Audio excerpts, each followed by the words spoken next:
Hello friends, तो आप सबने गुलिवर मूवी का पहला पार्ट जरूर देखा होगा। लेकिन क्या होता है जब लिलीपुट वाले गुलिवर को एक बार फिर इनवाइट करते हैं? तो चलिए देखते हैं उसकी अमेजिंग जर्नी को।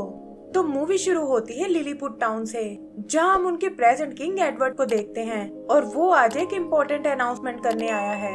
वो लोगों को बताता है कि गुलिवर को यहाँ से गए 40 साल हो चुके हैं और हमारी भविष्यवाणी के अनुसार आज वो हमसे मिलने दोबारा आने वाला है।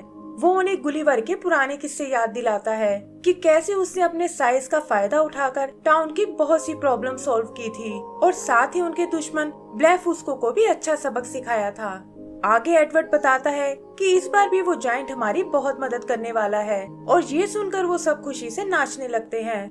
उसके स्वागत के लिए वो बहुत सी तैयारियां करते हैं, जिसमें एक बड़े साइज का गेट भी शामिल है और जल्दी ही वहाँ लोगों की भीड़ लग जाती है। यहीं हम मार्सी नाम की एक लड़की को देखते हैं जो खुद भी उस जायंट को देखने के लिए बहुत एक्साइटेड है और तभी एक गन गुलिवर के आने का इशारा देती है। सब लोग सांसें रोककर उसके अंदर आने का वेट करते हैं, लेकिन देखते हैं कि दरवाजे पर तो उनके जैसा ही एक छोटा सा इंसान है। यहाँ हम एक वीक पहले का एक फ्लैशबैक देखते हैं, जहाँ समुद्र के बीचों बीच एक कैसल बना हुआ है और अंदर उसके गार्ड्स आराम कर रहे हैं। यहीं एक माउस खुद को ट्रैप से छुड़ाने की कोशिश कर रहा है और तभी वो आदमी वहाँ आकर उसे आजाद कर देता है, जो असल में यहाँ चोरी करने आया है। वो शांत रहने की बहुत कोशिश करता है, लेकिन लकड़ी का फ्लोर होने के कारण जल्दी ही वो सोल्जर्स जाग जाते हैं और वो आदमी उनसे बचकर भागने लगता है। वहाँ से निकलकर वो थ्रोन रूम में आता है, जहाँ एक गोल्डन क्राउन रखा हुआ है और इससे पहले कि सोल्जर्स उसे पकड़ पाए, वो माउस को लेकर वहाँ से भाग निकलता है। तैरते हुए वो वापस अपने शिप पर आता है और हम देखते हैं कि चोरी का उसके पास बहुत सारा खजाना है। फिर वो उस माउस को अपना इंट्रोडक्शन देता है और पता चलता है कि ये आदमी ही असल में गुलिवर है और वो उस माउस को अपना दोस्त बना लेता है। तभी उनसे मिलने एक मैसेंजर वहाँ आता है और बताता है कि तुम्हारे नाम लिलीपुट से एक मैसेज आया है और वो लोग तुमसे तुरंत मिलना चाहते हैं। गुलिवर भी अपने शिप को उसी ओर मोड़ देता है और यहाँ से हम सीधा प्रेजेंट टाइम में आ जाते हैं। किंग उसे देखकर बहुत हैरान होता है और पूछता है कि आखिर तुम कौन हो। इस पर गुलिवर कहता है कि आप ही लोगों ने तो मुझे यहाँ बुलाया है और मेरा ही नाम गुलिवर है। लेकिन किंग को उस पर बिल्कुल विश्वास नहीं होता, क्योंकि वो सब तो एक जायंट को एक्सपेक्ट कर रहे थे और पब्लिक भी ये देखकर निराश हो जाती है। गुलिवर उन्हें समझाने की बहुत कोशिश करता है, लेकिन किंग उसे एक बहरूपिया बताकर अरेस्ट कर लेता है। आगे हम उसे रॉयल कोर्ट में देखते हैं, जहाँ का जज भी वो सन की किंग है और वो गुलिवर पर आरोप लगाता है कि तुमने हमारे जायंट फ्रेंड को कहीं गायब कर दिया है और अब उसकी जगह लेने यहाँ आ पहुँचे हो। यहीं हम ब्लेफुस्को के 2 स्पाइस को देखते हैं, जो छुपकर यहाँ की खबर लेने आए थे और देखते हैं कि वो जायंट असल में एक नॉर्मल इंसान है। गुलिवर अपने लिए एक वकील की डिमांड करता है, लेकिन देखता है कि वो रोल भी एडवर्ड ने ले लिया है और वो उसे मौत की सजा देते हैं। क्राउड में बैठी मार्सी को ये बात कुछ ठीक नहीं लगती और वो एक वकील का रूप लेकर गुलिवर की मदद करने आती है, लेकिन कहती है कि हमें इस आदमी को टाउन स्क्वायर में मारना चाहिए ताकि लोग इससे एक सबक ले सकें। और किंग भी उसकी बात से एग्री हो जाता है। वो रात भर के लिए उसे जेल में डालने को बोलता है और सोल्जर्स उसके माउस को भी पकड़ लेते हैं। आगे का सीन ब्लेफुस्को कैसल का है, जहाँ हम उनके जनरल सीमो को देखते हैं और वो लिलीपुट पर कब्जा करने का प्लान बना रहा है। तभी उसके स्पाइस वहाँ आते हैं और बताते हैं कि उसे जायंट से डरने की कोई जरूरत नहीं है, क्योंकि वो भी उनकी तरह एक आम इंसान है। सीमो को ये सुनकर बहुत खुशी होती है और वो उन्हें किंग एडवर्ड तक एक मैसेज देने को कहता है कि लिलीपुट को उनके सामने सरेंडर करना होगा, वरना हम उन पर अटैक कर देंगे। तो दोस्तों, लिलीपुट के फ्यूचर का तो कुछ नहीं पता, लेकिन अगर आपको एनिमेशन का शौक है तो ये एडवाइस आपको जरूर हेल्प करेगी। एनिमेशन मूवीज का शौक रखने वाले उसको बिजनेस बनाकर सीखकर आगे बढ़ना चाहते हैं और मैं अपने शौक को पूरा करने के लिए बुक समरी सुन रही हूँ, जिसका नाम है क्रिएटिविटी इंक और ये अवेलेबल है कुकू एफएम ऐप पर। कुकू एफएम इंडिया का number 1 audio show summary platform है, जिस पर 4000 से भी ज्यादा ऑडियो बुक्स हैं और मैं खुद भी ये ऐप काफी टाइम से यूज कर रही हूँ। इस ऑडियो बुक को लिखने वाले हैं एडविन कैटमल, जो वॉल्ट डिज्नी को अपना आइडल मानते थे और उन्होंने ही इस बुक के थ्रू ऐसे ही एक मैनुअल को जन्म दिया है, जिसे पढ़कर आप लाइफ में आगे बढ़ सकते हैं। इस ऐप को 4.5+ की रेटिंग्स मिली हैं और ऐसी और मोटिवेटिंग स्टोरीज के लिए आप भी ये ऐप यूज कर सकते हैं। इसके लिए आप मेरा एक्सक्लूसिव कूपन कोड यूज कर सकते हैं, जिससे आपको मिलेगा 50% डिस्काउंट। और ये सिर्फ पहले 250 यूजर्स के लिए अवेलेबल है। जो ईयरली सब्सक्रिप्शन 399 की है, वो मेरे सब्सक्राइबर को सिर्फ 199 में मिलेगी। इसका लिंक मेरे डिस्क्रिप्शन बॉक्स में है, तो लिंक पर क्लिक करिए और कुकू एफएम की इंटरेस्टिंग ऑडियो बुक्स में खो जाइए। इधर एडवर्ड गुलिवर से मिलने उसकी जेल में जाता है और बताता है कि आज रात वो जेलर के रोल में है और यहाँ उसका हालचाल पूछने आया है। गुलिवर समझ जाता है कि ये एक नंबर का बेवकूफ है और बातों ही बातों में उसे कैदी का रोल करने को कहता है और बताता है कि आपकी जेल में बहुत अच्छी फैसिलिटीज हैं। एडवर्ड उसकी चालाकी नहीं पकड़ पाता और उसे बाहर निकालकर खुद अंदर चला जाता है। जेल की चाबी भी वो गुलिवर को दे देता है और कहता है कि ये एक्सपीरियंस मजेदार होने वाला है। भागते हुए गुलिवर की मुलाकात मार्सी से होती है और वो देखता है कि यही कोर्ट रूम में उसकी वकील बनकर आई थी।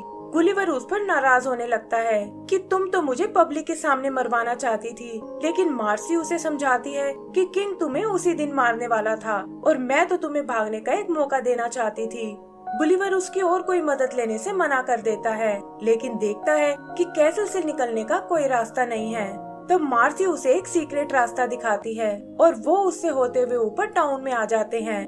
उधर सोल्जर्स के समझाने पर किंग को अपनी गलती का एहसास होता है और वो उनसे जल्दी गुलिवर को पकड़ने को बोलता है, लेकिन मार्सी और गुलिवर बचते हुए टाउन से बाहर निकल जाते हैं। वहाँ मार्सी उसके आगे का प्लान पूछती है और गुलिवर बताता है कि उसे यहाँ एक खास आदमी से मिलना है। मार्सी समझ जाती है कि वो अपने दोस्त फ्रीलोक की बात कर रहा है और बताती है कि लोग तुम्हारी दोस्ती के बारे में सब जानते हैं। फिर वो दोनों फ्रीलोक के पास जाने लगते हैं और गुलिवर नोटिस करता है कि यहाँ सब कुछ बहुत बदल गया है। रात को वो एक जगह कैंप लगाते हैं और मार्सी बताती है कि आग लगाने का कोई फायदा नहीं है क्योंकि जल्दी ही यहाँ स्नोफॉल होने वाला है।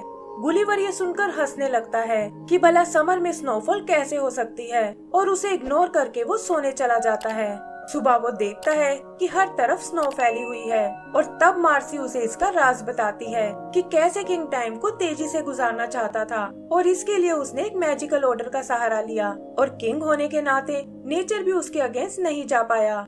तब से हर हफ्ते लिलीपुट में एक ऐसा दिन आता है जो कि पूरे 1 साल के बराबर होता है और इस दिन वो लोग सभी मौसम का मजा लेते हैं और इसे ईयर डे के नाम से बुलाते हैं।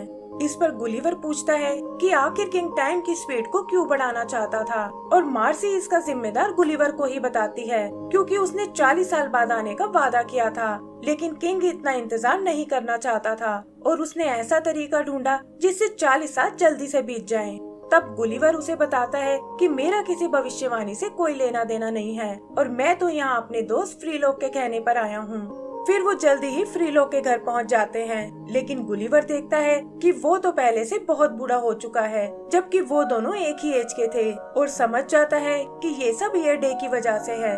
फ्रीलोक भी उसे पहचाने से इनकार कर देता है और गुलिवर को ये भी पता चलता है कि मार्सी असल में उसी की बेटी है। तब मार्सी उन दोनों को अंदर चलने को कहती है, लेकिन हम देखते हैं कि फ्रीलोक ने एक मैसेज लिखकर किंग के पास भेज दिया है। गुलिवर उसे एक बार फिर समझाने की कोशिश करता है, लेकिन फ्रीलोक कहता है कि मेरा दोस्त एक जाइंट हुआ करता था और तुम तो कोई बहरूपिया हो। तब मार्सी गुलिवर को बताती है कि उसके पिता ने लोगों को बहुत समझाया था कि गुलिवर एक नॉर्मल इंसान है, लेकिन किंग और उसके लोगों ने हमारा जीना दुश्वार कर दिया और मुझे बचाने के लिए उन्हें भी किंग की जाइंट वाली बात एक्सेप्ट करनी पड़ी। फिर गुलिवर अपना एक गाना गाने लगता है जो वो और फ्रीलोक साथ में गाया करते थे और ये सुनकर फ्रीलोक उसे पहचान जाता है। तभी अचानक वहाँ सोल्जर्स आ जाते हैं और फ्रीलोक को बांधकर गुलिवर और मार्सी को अपने साथ ले जाते हैं और फ्रीलोक इसके लिए खुद को दोषी मानता है। वहाँ किंग उन दोनों को एग्जीक्यूट करने का ऑर्डर देता है और वो देखते हैं कि जल्लाद का रोल भी वही करने वाला है, लेकिन उस नकाब में उसे कुछ नजर नहीं आता और वो हवा में इधर उधर कुल्हाड़ी चलाने लगता है। इधर मार्सी गुलिवर से माफी मांगती है और उसे बताती है कि तुम्हें वो लेटर मैंने ही लिखकर भेजा था ताकि मैं तुम्हारी सच्चाई जान सकूं। किंग भी नकाब उतारकर उन्हें मारने आता है, लेकिन एक गार्ड उसे बताता है कि ब्लेफुस्कू के स्पाइस आपसे मिलने आए हैं और वो तुरंत उनसे मिलने चला जाता है। स्पाइस उसे सीमो की वार्निंग के बारे में बताते हैं, लेकिन किंग उन्हें ये कहकर भगा देता है कि हमारा जायंट फ्रेंड वापस आ गया है। फिर वो मदद के लिए गुलिवर को बुलाता है और उसे डील करता है कि हमारी मदद के बदले तुम कुछ भी मांग सकते हो। गुलिवर भी इसका फायदा उठाकर अपने दोस्तों को छुड़ा लेता है और उधर किंग पब्लिक को बताता है कि गुलिवर ही हमारा असली जायंट फ्रेंड है और हमें ब्लेफुस्कू से बचाने वाला है। लेकिन डार्सी नाम की लेडी कहती है कि तुम्हें इसके जायंट होने का प्रूफ देना होगा और बाकी लोग भी उसका सपोर्ट करते हैं। डार्सी उसे टाउन की दीवार और पानी की प्रॉब्लम को सॉल्व करने को कहती है और गुलिवर भी कुछ सोचकर इसके लिए तैयार हो जाता है। वो अपनी नॉलेज से कुछ मशीन्स बनाता है और टाउन के लोगों की मदद से टूटी हुई दीवार को ठीक कर देता है। फिर इसी तरह वो बारूद से एक चट्टान को तोड़ते हैं जिसने टाउन की वाटर सप्लाई को रोक रखा था और ये देखकर लोगों को बहुत खुशी होती है। तब गुलिवर उन्हें समझाता है कि जायंट का मतलब बड़े हाथ पैर होना बिल्कुल नहीं होता और हम अपने काम और हिम्मत से जायंट बनते हैं, जैसे कि आप सब लोग हो जिन्होंने ये प्रॉब्लम सॉल्व करने में मेरी बहुत मदद की है। यहीं वो स्पाइस भी ये सब नोटिस करते हैं और सीमो को बताते हैं कि गुलिवर सबको लड़ाई के लिए तैयार कर रहा है। सीमो को इससे कोई फर्क नहीं पड़ता और वो कहता है कि मेरे पास हजारों लोगों की आर्मी है और गुलिवर के लिए तो मैंने कुछ खास तैयारी की है। फिर वो अपनी आर्मी लेकर लिलीपुट पर अटैक कर देता है और ये देखकर एडवर्ड और उसके सोल्जर्स वहाँ से भागने लगते हैं। जल्दी ही सीमो लिलीपुट तक पहुँच जाता है और फ्रीलो गुलिवर को बताता है कि हम लोग इनका मुकाबला नहीं कर पाएंगे। गुलिवर भी ये देखकर सोच में पड़ जाता है, लेकिन वो जानता है कि इस हाल में उसे क्या करना है। फिर वो अकेला ही सीमो से बात करने जाता है और कहता है कि मैं तुम्हें सिंगल फाइट के लिए चैलेंज करना चाहता हूँ ताकि मासूम लोगों की जानों को कोई खतरा ना हो। सीमो को भी लगता है कि गुलिवर जैसे जायंट को हराकर वो फेमस हो जाएगा और ये सोचकर वो उसकी शर्त मान जाता है। फिर हम उन दोनों के बीच एक तलवार का मुकाबला देखते हैं, लेकिन अपनी स्किल्स और एजिलिटी के कारण जल्दी ही गुलिवर उसे चित कर देता है और सीमो को भी अपनी हार माननी पड़ती है। सबको लगता है कि शायद अब ये जंग खत्म हो चुकी है, लेकिन तभी सीमो अपने रोबोट को लेकर आता है और अंधाधुंध गुलिवर पर अटैक करने लगता है। गुलिवर भी उसके सामने नहीं टिक पाता और तभी मार्सी नोटिस करती है कि आज तो ईयर डे वाला दिन है और वो अपने डैड और गुलिवर के साथ एक प्लान बनाती है। वो सब गुलिवर को एक जायंट की तरह प्रोजेक्ट करते हैं और ऐसा दिखाते हैं जैसे मौसम में चेंज भी उसी की पावर का नतीजा है। सीमो के सोल्जर इससे डरकर वहाँ से भाग जाते हैं और तभी अचानक वहाँ स्नो गिरने लगती है। इससे सीमो का रोबोट फ्रीज हो जाता है और फ्रीलो के हथौड़े से उसे तोड़ डालता है। सीमो को भी डर कर वहाँ से भागना पड़ता है और लोग गुलिवर का थैंक्स बोलने आते हैं।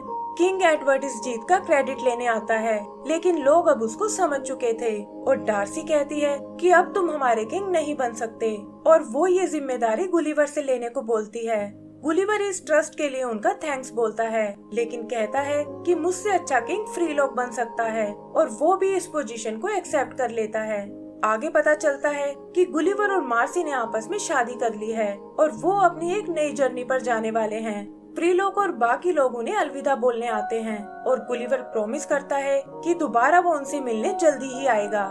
एंड सीन में हम उन्हें अपनी जर्नी पर आगे बढ़ते हुए देखते हैं और इसी के साथ हमारी ये मूवी खत्म हो जाती है। तो दोस्तों, उम्मीद करती हूँ आपको ये मूवी पसंद आई होगी और जैसा कि मैंने बताया, कुकू FM ऐप को जरूर चेक करिएगा, जिसका लिंक हमारे डिस्क्रिप्शन में है। Thank you.